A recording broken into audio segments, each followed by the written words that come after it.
Hello, friends. This is Sanjay here, and I'm a software developer engineer and a growth hacker. Today, this is the first time in Record High channel we are posting something not related to tech. Okay, so the backstory is very simple. One of my friends scored band 8 in IELTS.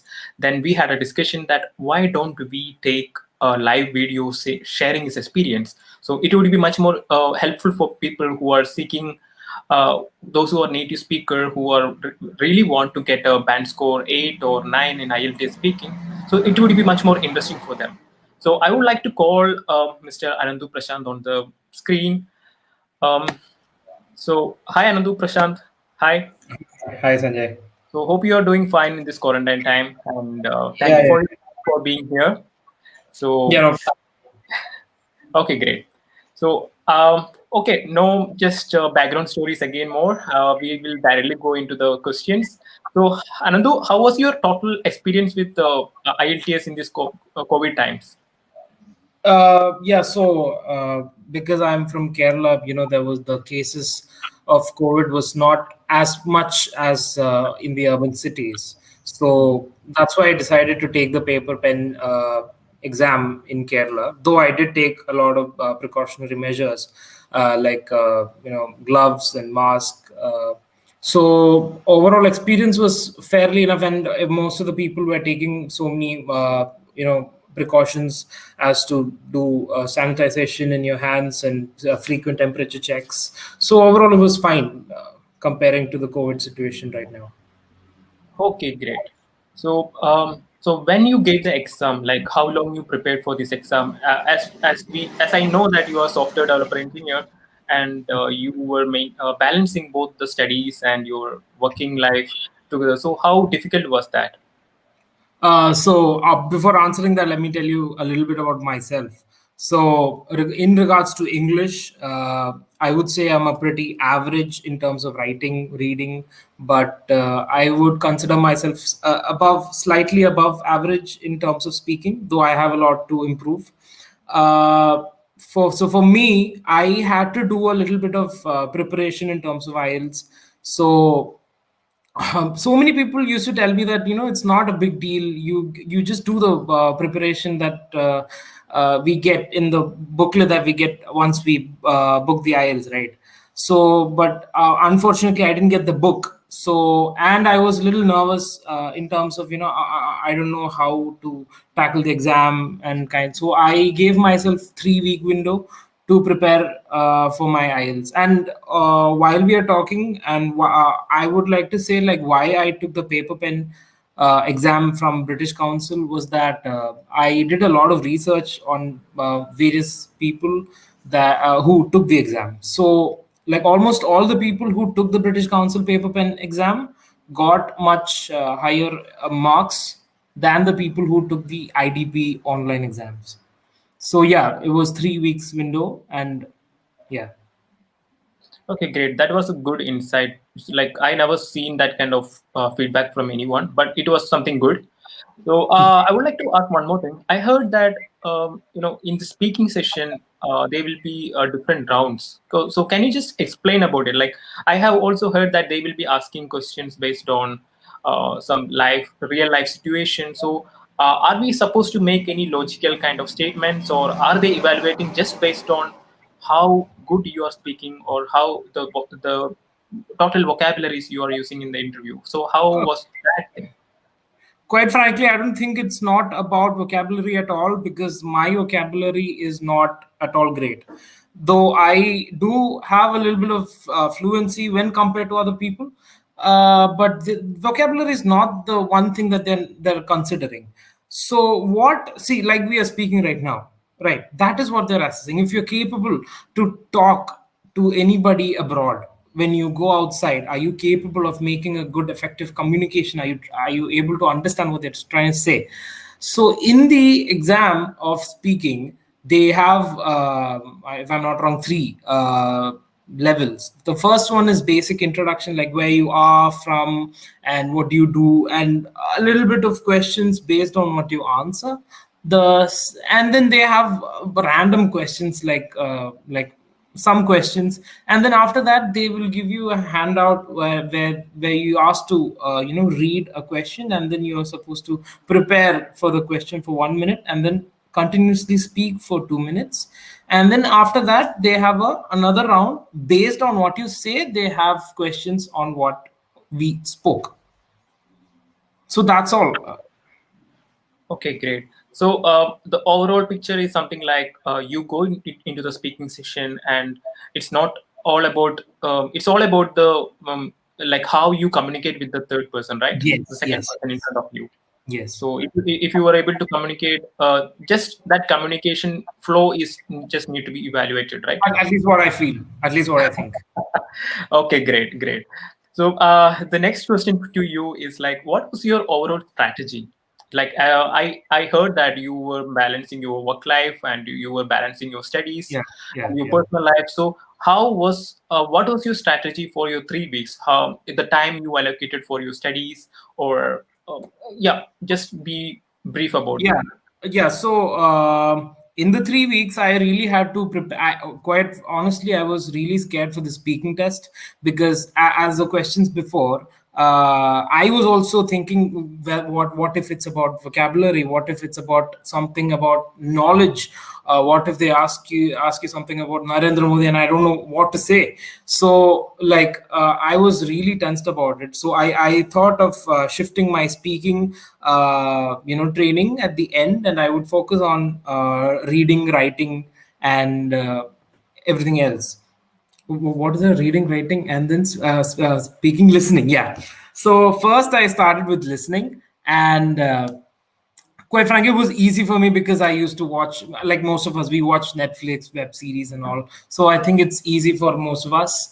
The only problem was to take note of the spellings and then the big letters, capital letters, small letters, where when to use it. So I did not prepare that much for listening, though, because I found it very easy. So probably 2 to 3 days I practiced for listening. Reading was a little bit difficult for me because I'm not the person who reads a lot. So I had to constantly read a lot to maintain the concentration levels because you have big paragraphs to read, and because it's academic, I feel for general they have very small topics of reading, but we have for academic we have a lot to read, and then you can't afford to lose the concentration while reading, and you have a lot of questions as well, 40 questions. So that also I prepared for yeah for reading, and then writing I simultaneously practice for 2 weeks, and then speaking I would say last 4 to 5 days. I continuously looked on a free website, and then looked at the question, and then I just bluntly told all the topics that I can say, and then I practiced. The first 2 days were horrible, and then I took a little bit of advice from my friends who scored a 9 band, and slowly I started gaining confidence. One tip, if I can say for speaking, is while training, you could actually write down points when you think for that 1 minute, and then look at the points and speak. But if you don't write, and then if you're trying to speak whatever that comes from your mind, it's not filtered, it's not structured. So it is not a good way to practice, and that is how you actually should give the exam as well. Okay, that was really cool tip. And for the audience who are still watching this video, and those who wondering how this video is going to be important, is like I would suggest you like I have seen literally people who were spending resign from some company and dedicated for this IELTS. So it not necessarily needed. If you have some potential to take your extra time, and as like Anandu mentioned, structure your overall day and everything for your IELTS, and just work a little hard. And even though both of us are like native speaker, and we were trying for IELTS, and he has managed to get a band 8. So that is pretty much important to know the expertise or the strategy which he has used. So I hope you guys would take that tip from this particular video.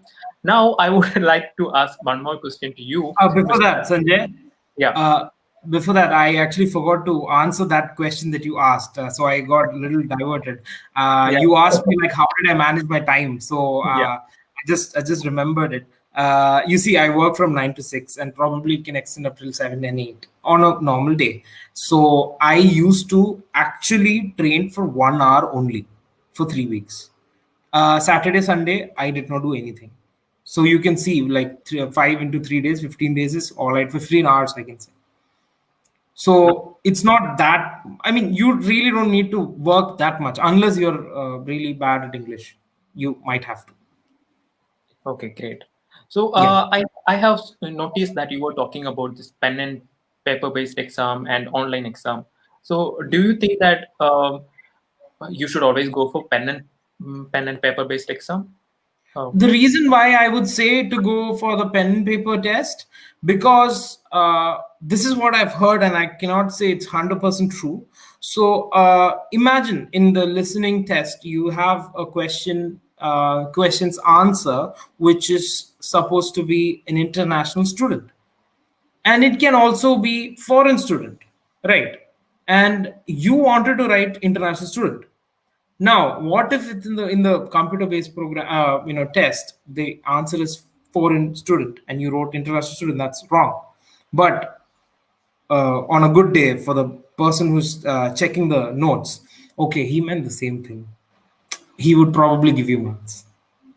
So that is why I feel paper based exam will be easier for you to score good marks. But I would also say at the same time, for writing, you might score less because of your handwriting, and then the person who's looking at the paper might not be able to read each and every letter, because handwriting differs from people to people.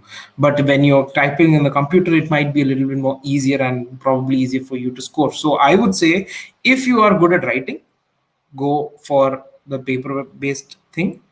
If you're not so good at writing, you could go for the computer based. okay, great. So that is like a both advantage and disadvantage for Yes. both kind of exams. Okay, it's up to you, audience. Like, if you're really good at, as per Anandu said, that you want to go for. If you're good at writing, then yeah, have a short at the paper and pen based exam.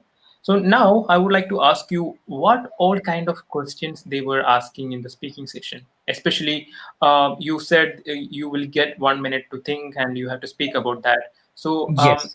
so is it always very easy to come up with the points and structuring it, or that 1 minute is enough to structure your ideas and speak based on that?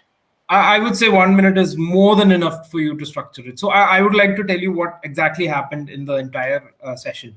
So, okay, so in this speaking session, while I was waiting for the guy to call me, I was feeling really nervous. But then, me as a person, I will feel nervous. But then when I sit in front of it, I have a huge surge of confidence, and I don't know where it comes from. But okay, let's talk about what happened there. So I was waiting outside the door, and then this guy came in and like, "Hey, come in." So he was talking in British accent. He was not like a foreign guy. He was an Indian itself, but then he had a good, strong British accent. And I was actually, oh, I'm like, okay, how will I, a little bit of fear, intimidation, whatever you can call it. And I'm like, okay, whatever, let it, hit me. So he's like, okay, what do you do? So I started saying, yeah, I'm a software engineer. I work here and there. And blah, blah, blah. So he started asking me questions like, like, what do you do in your company? I'm like, yeah, I create reports, this stuff. And I said all this. And then suddenly he started talking like, do you eat cakes? I'm like, yeah, I eat cakes. Everybody eat cake. No, not like that. But yeah, I eat cakes. So he was asking me like, in your locality, when do your people prefer to have sweets? So I said, yeah, we have this special festival called Onam, where we have this Indian traditional dessert called payasam, which is made of milk. It all just comes to you. Whatever comes, just blurt it out in a good manner. And then, yeah, after that, he asked me like, "Are you a sweet tooth?" I'm like, yeah, and now I don't I don't consider myself as much as a sweet tooth as I was. And then he asked me, "Do you crave for something sweet at the end of every dish?" I'm like, dude, where are you? Where are all these questions coming from? So I'm like, though in the matter of fact, I do crave for sweets every day. But then at that time, it didn't come out. So I said, no, I don't crave for sweets almost every day. But then sometimes I do, and I eat gulab jam. That's all I said. Then he moved on to the second question, and this is where I thought I really screwed this up, because in speaking the, so he will hand out like a plastic file. You're not supposed to touch it because of the COVID reason. So he'll show it to you. You're supposed to read it. You will get a paper, and you have to carry a pencil, and then you have 1 minute time. So the question that I got was, what is the kind of job that you don't see yourself doing ever, and why? So there are 3 points given in them, like why do you think this, like that. So as anybody would expect, nothing would come into your mind at that time. But thankfully, while I was waiting for my speaking test, I talked to a couple of people, and there were mostly girls, and most of them were nurses who were trying to go abroad for the nursing job. So this is the only thing that came into my mind, and I wrote it. Okay, so Okay. I wrote like nurse. The first point, nurse, and why I think I can't do it, because I don't like germs, and I had gloves also to show, like, I don't like germs. And then like, responsibilities, I can't really take responsibilities for life. So it was quite small. The problem with me was, some people will speak very slowly to maximize the time and then fit every word into the 2 minute window. But what happened was, I was speaking so fast that I finished before 1 minute, and I was so scared, and I did not realize it. It was not even 1 minute. So he looked at me like this, and then, can you describe a little bit more? So I'm like, yeah, okay. So I had this friend of mine who was working in a Delhi hospital. So she used to tell me all these stories, very casual. The interview was very casual, and I was like, all these things happened, and then I put myself in her shoes, and I can't see myself as a nurse. And then he asked me one more question, but then the 2 minute timer stopped. So that entire session was stopped.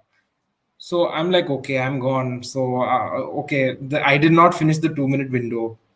So that was there. And then after that, he asked me questions like, do you think hard work is the key factor for your job, or do you think talent, or some basic questions like that, which again might require a little bit of knowledge, but it's totally okay for you to say it's not in my knowledge. And then he even asked me a question like, what do the youth in your country prefer doing? What do you think? I can't say engineering, because, yeah, I mean, that's true, but that's not like everybody wanted to do engineering by their own. Their parents might be pushing them. Yeah. So I couldn't think of anything. Can you think for one? Not exactly this moment, but yeah, if I'm Yeah, really exactly. to do so, then I will come up with some other answers. Yeah. Exactly. That's exactly what you might be feeling at the D-Day. So all I could think of was sports, because India as a country, we are very proud of having a cricket team. And then I I told, like, most of the youth wanted to are really into sports, cricket as being a very popular sports. Most of the people are actually into this, and they might want to do this, but because of the society and parents pressurizing them to do well in your studies and go somewhere which can make you money, that's why people, the youth, don't make a career in sports. That's all I said. Might be stupid, might be logical, but whatever came to my mind, I structured it into a good, I don't know, way, and then I blurted it out. That's all. Yeah. So, like an overall understanding from this particular session we are having, it's all about the communication that's happening. That you are communicating with me, then you are understanding what I'm saying, and the similar way that you are talking to me, and I'm understanding what you are saying, and making a good kind of communication happening over that particular period of time. So Yes. that is, I think, most of the, like, some the audience can take away from this session, right? Now, Yes. there is a last question. I know it's almost 20 minutes now. One Okay. last question is like any study materials or reference materials that you can share with our audience? Yeah, so I searched a lot and I didn't really want to pay. Though I've seen many people who are actually giving their fourth attempt to give the IELTS were being coached by British Council itself for 10,000 rupees. I would really tell you not to do any of those. If you have a little bit of motivation, which you will be because I mean, you're planning to go abroad, right? So there is a website called IELTS-mentor.com which where they have categorized everything in a very neatly manner. Academic writing task one, writing task two, reading, speaking, writing, everything they have. Literally just have to go to their website and try a minimum 20 per each section. You'll be good to go. Okay, great. Now, people who are really worrying about this reference links, I will be posting that in the description box. So just check the description box after you watch the entire session.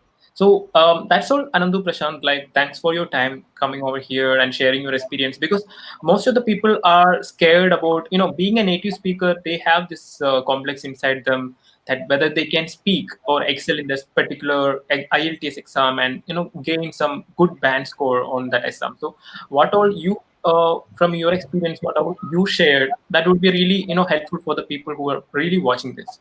So I would like to say something. One more thing. yeah, If any one of our audience is feeling like, okay, I can't speak in English, I don't feel confident enough. The one trick that I used to do when I was in college was watch Friends or How I Met Your Mother, those TV series, right? Those big ones.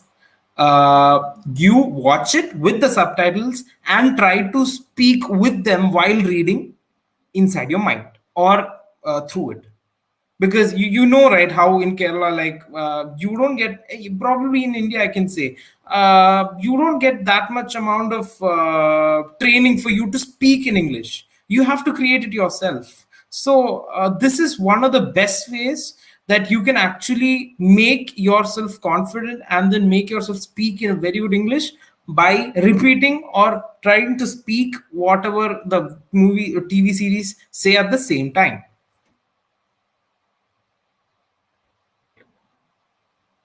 so just for a summary of what we have, spoke in this live session is like, you don't have to be scared of being a native speaker. You don't have to think in a very much logical way, or you don't have to think about the content what you are going to say in front of the speaker. So that really didn't need to be bothered. And the second tip is like, all you need to worry about is like, have a proper communication with the second person, with you, and make some sense what you're speaking. And third thing is like, go through the reference material with Anand Prashant as mentioned. Now, yeah, that pen and paper based and online exam, we have already mentioned about that. Now, and few tips from another side, like how to improve the English. And one more, thing before you watch Friends or How I Met Your Mother, don't just get addicted to it. So just pick some random episode and speak yourself. Otherwise, you will get addicted and you will entirely forget about your IELTS thing. Series are always crazy stuff, but you will go behind it. So just do the steps, and I hope this live session will be useful for many people who are watching this. And Anadu Prashant, thank you for your time. Yeah, it was a really good tips for um, you know in just order. Yeah. So thank you for your time. So thank you guys. Um, okay, bye. Okay, bye.